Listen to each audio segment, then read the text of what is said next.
Electricity supply companies have hiked the unit price by 32 paise. Now, this is the sixth hike in the last 4 years. The new tariff hike will be effective from the 1st of May. Now, what has caused concern is that the cumulative effect of such moderate hikes could be substantial, as Karnataka has been witnessing tariff revision regularly on an annual basis. Well, to discuss more about this, I'm joined by my colleague Harish. Harish, are the ESCOMs all right with this rate hike?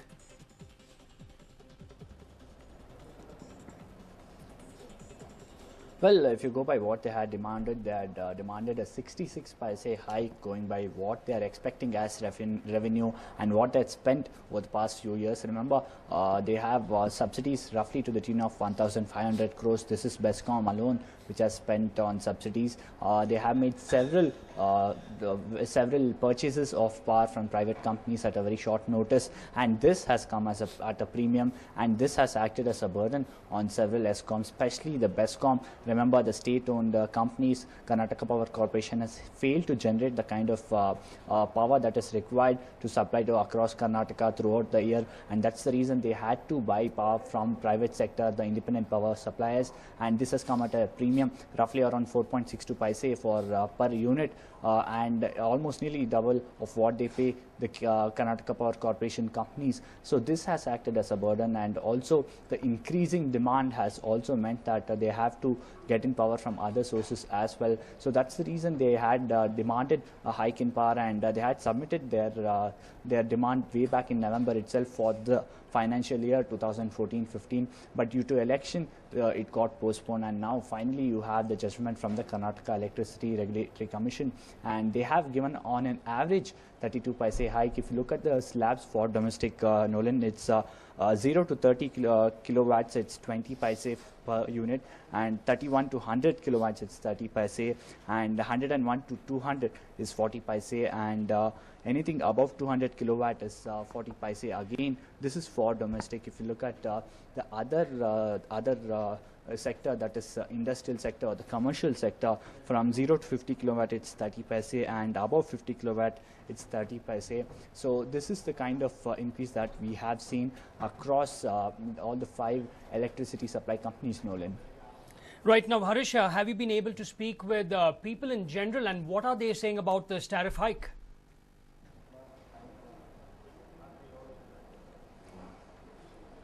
Well, there are a few things that people have to. One, they are obviously angry about this power hike, because remember, in the past 1 week we have seen several hikes. We've already had the hike in bus fare, whether it's KSRTC or the BMTC.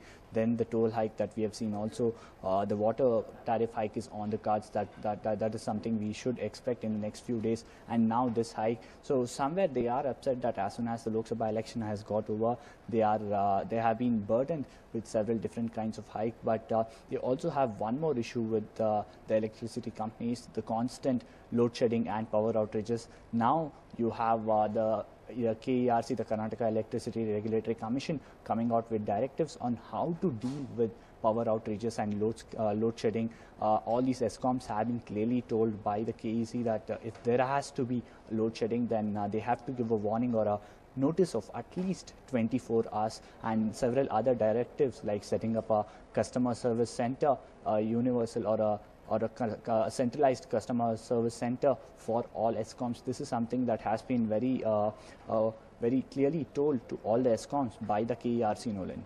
Now, Harish, this will in fact impact businesses, but they of course will put the burden on the consumers.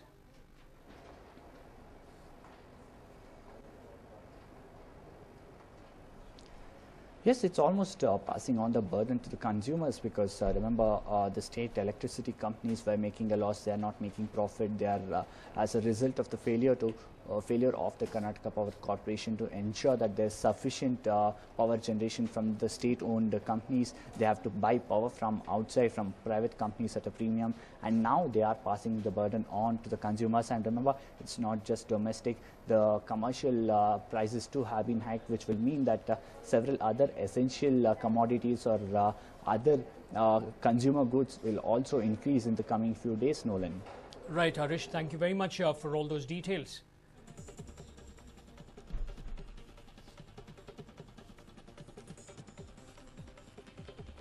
In fact, Srinivas Murthy, KERC chairman, some time ago while addressing the media had stated that while the ESCOMs, all the 5 ESCOMs wanted a 66 paise uniform increase, the KERC has decided to go ahead with a 32 paise average increase, not a uniform increase, an average increase.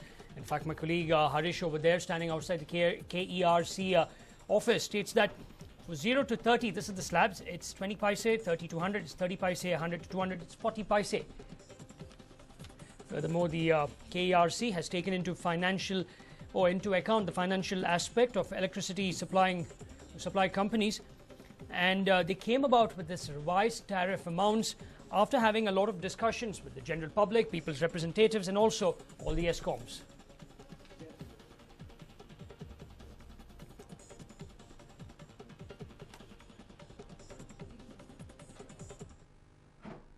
Well, Ajay Rai has landed in trouble for wearing his party symbol to the poll booth. Now, Election Commission directed Varanasi returning officer to file an FIR against Congress candidate Ajay Rai after he was seen wearing the party symbol while casting vote for the Lok Sabha polls in Ramnagar. Now, the poll panel had also asked for CCTV footage of the polling booth after the BJP's and Aam Aadmi Party's complaint against the Congress leader. The flashing of election symbol at the booth is a violation of Section 130 of the Representation of People's Act, and a report will be sent after inquiry into this matter to the Chief Election Commissioner. Senior BJP leader Ravi Shankar Prasad had stated, and to quote him, "We would like the Election Commission to ensure that when there is a violation of Model Code of Conduct, it must be properly taken into the logical conclusion, so that there is no impression that different parties are being treated differently. And that is our great agony," unquote.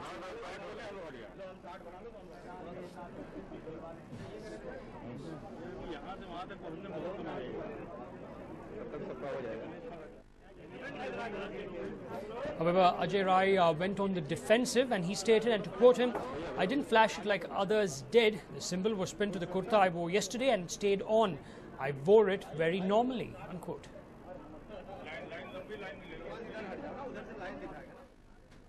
Now, Varanasi, where BJP's Prime Ministerial candidate Narendra Modi is locked in a blockbuster battle with Aam Aadmi Party national convener Arvind Kejriwal and Congress's local challenger Ajay Rai. Well, voting has now started over there, and the people will decide the fate of all the 3 today. Now, the Temple Town has turned into a fortress with over 45,000 security personnel being deployed to ensure free and fair polls. Senior police officers have descended here to personally assess the situation. Furthermore, central paramilitary forces have been deployed in all the 1,562 polling stations, which are also under CCTV coverage.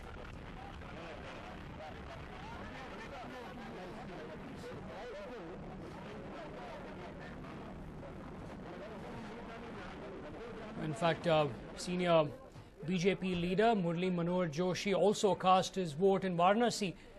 In fact, he had to give up his seat to BJP's Prime Ministerial candidate Narendra Modi, while he himself is contesting from Kanpur.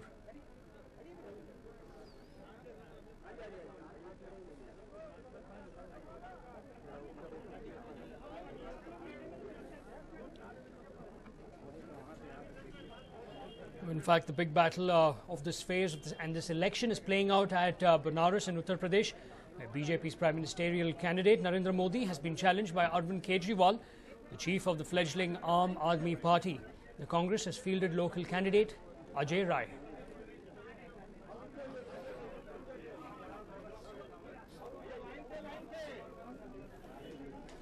Now, of the 18 seats that vote in UP today, the BJP had won 4 in 2009, including Varanasi.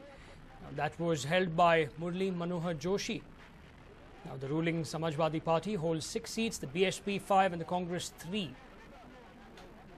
Now, the BJP's UP strategy, scripted by Narendra Modi's right-hand man, Amit Shah, counts on Modi's candidacy, delivering for it not only Banaras but also a clean sweep in neighbouring constituencies. Now, UP sends 80 MPs to the Lok Sabha and is crucial for the BJP in its attempt to unseat the Congress, which has ruled at the centre for the last decade. The BJP's Modi calculation in the Purvanchal region, which borders Bihar, also counts on a ripple effect in that state, with the last 6 of 40 constituencies vote today.